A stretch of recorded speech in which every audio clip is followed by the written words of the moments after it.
அம்மாவுக்கு ரொம்ப ஹெல்த் வைஸில் இருந்தாங்கன்னா சின்ன சின்ன பிரச்சனைகள்லாம் அதெல்லாம் சரியாகக்கூடிய அமைப்புகள் உண்டு. இந்த கடன் வாங்கி வண்டி வாகனம் வீடுலாம் வாங்கக்கூடியவங்களாம் அதுக்கெலாம் லோன் கேட்டால் கிடைக்கக்கூடிய ஒரு சூழ்நிலை இருக்குது. இப்போ புதுசாக வீடு கட்டணும், கடன் வாங்கணும் அப்படின்னு சொன்னால் கட்டாயமாக வாங்குறதுக்கான வீடு வண்டி வாகனம் வாங்குறதுக்கான ஒரு அமைப்புள்ள ஒரு காலகட்டமாக இது இருக்குது. வேறு விவசாயம்லாம் பார்க்குறாங்க இல்லையா, அவங்களுக்கெல்லாம் ஒரு சிறப்பான ஒரு காலமாக இருக்கும். அந்த 4ஆம் இடத்தை குரு பார்க்குறது என்பது ரொம்ப விசேஷமான ஒரு சூழ்நிலை. நம்ம கடகராசிக்காரங்களுக்கு பேச்சில் ரொம்ப நிதானமாக இருக்கணும். யாருக்கிட்ட எதை சொல்லறோம், எதை சொல்லக்கூடாதுன்றதுல கவனமாக இருக்கணும்.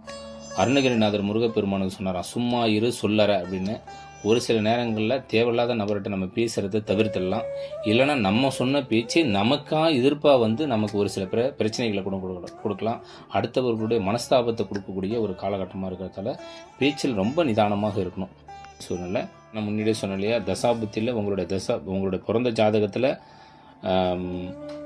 துலா ராசியில், தனுசு ராசியில், கும்பராசியில் சூரியனும் சுக்கிரனும் இருந்து இப்போ அந்த குருனுடைய பார்வை அங்கே இருக்கும்போது மிகப்பெரிய ஒரு யோகமும், நான் சொன்ன மாதிரி இந்த பொருளாதாரம், வீடு, வண்டி, வாகனம் வாங்கக்கூடிய ஒரு யோக பாக்கியத்தையும் கட்டாயமாக கொடுக்கும்.